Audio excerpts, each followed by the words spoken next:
इस महफिल में बैठे हुए जितने भी हमारे साथी हैं,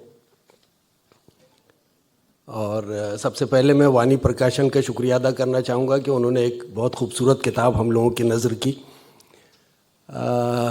जो अगर नहीं छपती तो शायद ये मज़ामीन कहीं खो जाते।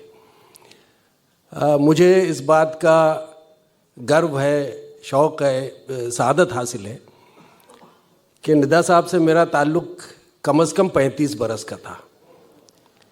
और मुझे याद है कि ये छोटा सा वाक़या इसलिए सुनाना चाहूँगा कि निदा फाज़ली इतनी बड़ी शख्सियत थे, लेकिन कितने सादे थे, कितनी मोहब्बत करने वाले थे, इससे उसका अंदाज़ा होगा आपको कि मैं जब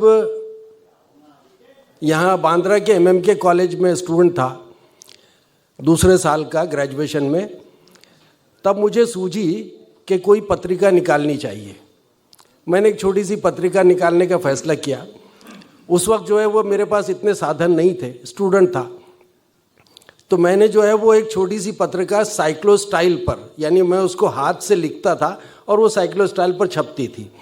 मैंने उसका यानी उसकी हिम्मत की और उसके बाद में सोचा कि इसका विमोचन किसी बड़े आदमी से करना चाहिए। लेकिन इतनी छोटी पत्रिका और इतना बड़ा आदमी, तो वो कौन हो सकता है? मुझे कुछ समझा नहीं, मैं छोटा सा था, मतलब ये कि मेरी उम्र कितनी रही है उस वक्त, 22 साल 23 साल रही होगी।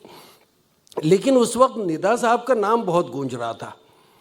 तो मैंने कहा कि मैं बांद्रा में रहता था और निदा साहब का मकान जो है वो खार में था, तो मैंने कहा कि ये इजीली एक्सेसिबल है, बहुत जल्दी से मैं पहुंच जाऊंगा, इनसे बातचीत भी हो जाएगी। मैं गया, दोपहर का वक्त था, निदा साहब बड़े यानी गर्मजोशी से मिले, बहुत अच्छे से मिले, जो मेरे लिए बिल्कुल अनएक्सपेक्टेड था। मैंने सोचा नहीं था कि इतना बड़ा आदमी इतनी गर्मजोशी से, इतनी मोहब्बत से, इतने प्यार से मुझसे मिलेगा। उन्होंने न सिर्फ ये कि मुझे वेलकम किया, बल्कि अपने घर में बिठाया और उसके बाद में जो है वो मुझसे पूछा कि कैसे आना हुआ। तो मैंने बताया कि ये ऐसी ऐसी पत्रिका, उस वक्त तो उसकी पहली कॉपी भी नहीं छपी थी। मैंने कहा कि ऐसी ऐसी पत्रिका मैं छापना चाहता हूँ और मैं चाहूँगा कि उसका विमोचन आप करें। तो उन्होंने कहा कि मैं आ जाऊँगा। अब ये मैं आ जाऊँगा 3 शब्द हैं, और ये 3 शब्द जो है वो अपने अंदर जो है वो समंदर की गहराइयाँ लिए हुए थे। मुझे ऐसा लगा कि ये सरसरी, मतलब ये कि पानी की सतह पर दौड़ती हुई कोई चीज़ है और इसका गहराई से कोई ताल्लुक़ नहीं है। मैं समझा कि भाई ठीक है, उन्होंने कह तो दिया, मुझे चाय पिलाई और रुखसत किया।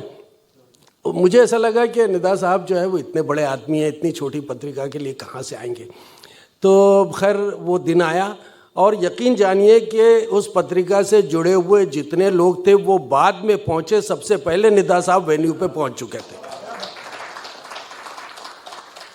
और इसे जो है वो हुस्न इत्तेफाक कहते हैं उर्दू में, कोइंसिडेंस, कि जिस जगह पे निदा साहब उसके विमोचन के लिए आए थे वो यही भवंस कॉलेज था।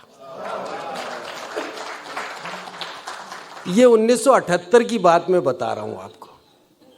और उसके बाद से निदा साहब का हमारा जो ताल्लुक़ हुआ, मैंने स्टूडेंट लाइफ कंप्लीट की, उसके बाद में अखबार से वाबस्ता हुआ, अलग अलग जगह कॉलम लिखता रहा। फिर इनकलाब में मेरा 1989 में अपॉइंटमेंट हुआ। तब से लेकर आखिरी दम तक निदा साहब से ताल्लुक़ रहा। अगर हफ्ते में 1-2 मरतबा नहीं तो महीने में 2-3 मरतबा तो ज़रूर बातचीत हो जाती थी। वो गज़लें जब लिखते तो पहले मुझे भेजते थे। वो कोई मज़मून लिखते तो पहले उसकी तमहीद बांध देते थे कि भाई मैं मज़मून लिख रहा हूँ और आपको भेजूँगा। मेरे पास ऐसे कम से कम 50 मेल होंगे उनके, जो उनकी तहरीरों में उसमें अटैचमेंट्स उनकी तहरीरों के हैं, उनकी नज़मों के, उनके गज़लों के, उनके अशार के। और उनकी एक किताब जो छपी चेहरे उर्दू में, वो सारे मज़ामीन जो है वो उनके इनकलाब में छपे हुए मज़ामीन थे, जिसका संग्रह जो है वो बाद में शाये हुआ। तो निदा साहब को श्रद्धांजलि पेश करने के लिए, उनका खराज अक़ीदत देने के लिए या उनकी याद ताज़ा करने के लिए, उनकी तहरीरों को किताबी शक्ल में अपने सामने उसका विमोचन होते हुए देखने के लिए हम सब यहाँ पर आए हुए हैं। और यकीन जानिए कि हम लोग बहुत भाग्यशाली हैं, बहुत खुशकिस्मत हैं कि ऐसी शाम का हिस्सा बने। निदा फाज़ली का तज़किरा हम सुन रहे हैं, एक ऐसा शख्स जो बहुत महान था, और समझ लीजिए कि उसका जो पोइटिक यूनिवर्स था, जो मेंटल यूनिवर्स था, वो बहुत बड़ा था, वो होराइज़न बहुत बड़ा था, आप उसको नहीं पा सकते। और वो बहुत दूर तक जो है वो फ़ज़ा में उड़ने के बाद जब लौट कर ज़मीन पर आते थे तो ऐसा लगता था कि ज़मीन का पैगाम इतनी दूर जाकर भी वही है उनके पास, और वो एक ही पैगाम है कि प्रेम, मोहब्बत। चुनाचे निदा फाजली जो है वो मोहब्बतों के शायर हैं। आप कहीं से भी उनको उठाकर देख लीजिए, उनकी तहरीरों में मोहब्बत ही दिखाई देगी। वो दुश्मनी के ख़िलाफ़ है, वो अदावत के ख़िलाफ़ है, वो जंगों के ख़िलाफ़ है, वो आपस में जो एक दूसरे की रस्साकशी होती है उसके ख़िलाफ़ है, वो ऐसी तमाम यानी ज़िंदगी की तमाम निगेटिविटी के ख़िलाफ़ है। वो तमाम निगेटिविटी के दरमियान से एक पॉजिटिविटी ढूंढकर आपके सामने रख देते हैं और आपको ये पैगाम देते हैं कि देखिए ज़िंदगी जीने का तरीका आपके सामने रखा हुआ है। यही वजह है कि आपने देखा कि उन्होंने बहुत सारी नज़मों में बहुत खूबसूरत पैगाम दिए। मिसाल के तौर पर एक छोटी सी नज़म सुनाता हूँ उनकी। सूनी सूनी थी फ़ज़ा, मैंने यूं ही उसके बालों में गूंधी खामोशियों को छू लिया। वो मुड़ी थोड़ा हंसी, मैं भी हंसा, फिर हमारे पास नदियाँ, वादियाँ, कोहसार, बादल, फूल, कोपल, शहर, जंगल, सब के सब हंसने लगे।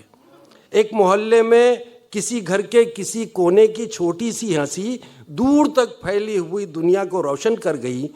जिंदगी में जिंदगी का रंग उसने भर दिया।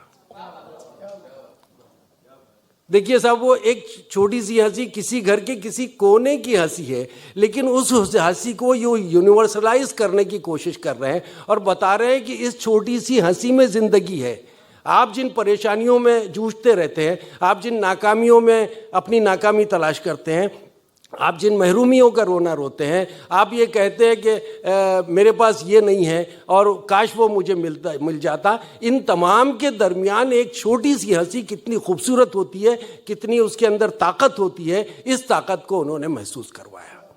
तो इसी मोहब्बत के हवाले से आप देखेंगे कि निदा फाजली जो है वो औरत के तकद्दुस, उसकी पाकीज़गी को ख़ास तौर पर यानी उसको रिवाज देना चाहते थे। इसी तरह से माँ की अज़मत, माँ कितनी महान हस्ती होती है, इस बात को उन्होंने जा बजा अलग अलग जगहों पर पिरोने की कोशिश की है।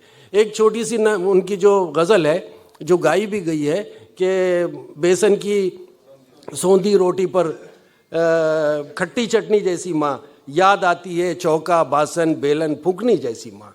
अब इस बात पर तो मैं इतना वक्त नहीं है कि आपके सामने उसको विस्तार से बयान कर सकूं कि इस गज़ल में उन्होंने कितनी बड़ी जुर्रत की है, कितनी बड़ी बहादुरी का काम लिया है कि हर आदमी ऑफेंड महसूस करेगा कि आपने माँ को फूकनी भी कह दिया, आपने माँ को चिमटा भी कह दिया। लेकिन ये जुर्रत या इस जुर्रत के ज़रिए, एक नए डिक्शन के ज़रिए बहुत खूबसूरत पैगाम अगर कोई दे सकता था तो वो सिर्फ निदा फाजली दे सकते थे।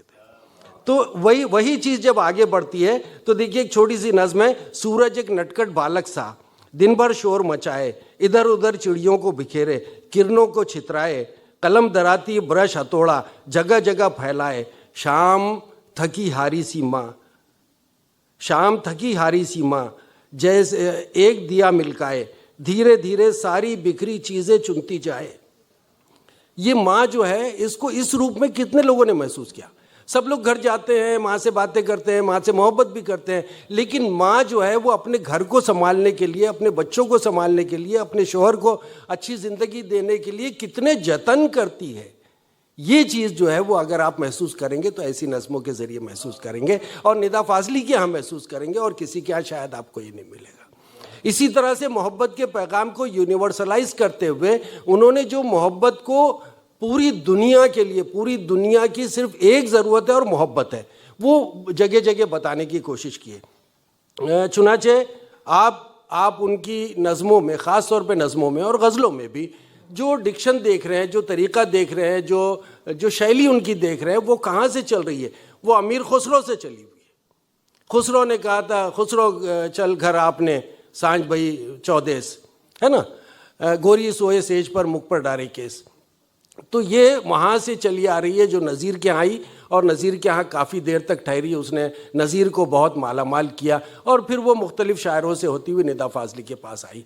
निदा फाजली ने कभी ये महसूस नहीं किया कि मैं रिवायत से हट रहा हूँ तो शायद मैं शायरी में अपना नाम ना कमा पाऊँ। निदा फाजली को कभी ये डर नहीं सताता था कि मैं अगर मान लिए किसी पर कोई ऐसा जुमला लिख दूँ जो कि बहुत बेबाक हो, लेकिन ये कि बहुत सही जुमला हो, सटीक बैठता हो तो ऐसे जुमले से वो डरे नहीं, ये नहीं सोचा कि मुझे महफिलों में लोग बुलाना बंद कर देंगे या मुझे मुशायरों में नहीं बुलाएंगे या सेमिनारों में मेरी एंट्री बंद हो जाएगी। उन्होंने बेखौफ होकर बहुत ही जयाले तरीके से, बहुत ही निडरता के साथ में उन्होंने अपनी शायरी की है और दुनिया के सामने अपने लोहा मनवाया है। तो ये निदा फाजली थे। मेरे पास निदा साहब पर कहने के लिए बहुत कुछ है, इसलिए कि उन्होंने गद्य में भी लिखा है और पद्य में भी लिखा है और उनके कई मजमूए हैं, उनकी कई किताबें मंजर आम पर आ चुकी हैं, उन पर बहुत सारे लोगों ने लिखा है। लेकिन ये कि इतना बड़ा जहन, इतना बड़ा आदमी, एक सादा सा दिल रखने वाला, मैं ज़ाती तौर पे इस बात को जानता हूँ, शायद बहुत सारे लोग नहीं जानते कि निदा फाजली उस वक्त भी ज़रूरतमंदों की मदद किया करते थे जब वो ख़ुद ज़रूरतमंद थे। उसके बाद जब ऊपर वाले ने उनको बहुत नवाजा, तब भी जो है वो बहुत खामोशी के साथ निदा फाजली लोगों की मदद किया करते थे। ये चीज़ जो है वो बहुत कम लोगों के यहाँ होती है। लोग बड़े हो जाते हैं तो अपनी जड़ों से कट जाते हैं, अपनी दुनिया को छोड़ देते हैं और अपने घर में पराये लगने लगते हैं। निदा फाजली ने पराई जगहों पर अपनाइयत तलाश की और उसमें ज़िंदगी बसर की। अमर रहेंगे निदा फाजली साहब, हमेशा जिएंगे। और मैं समझता हूँ कि जब तक, ये हमारी जिम्मेदारी है कि हम उनके पैगाम को दूसरों तक पहुँचाएँ। बहुत बहुत शुक्रिया।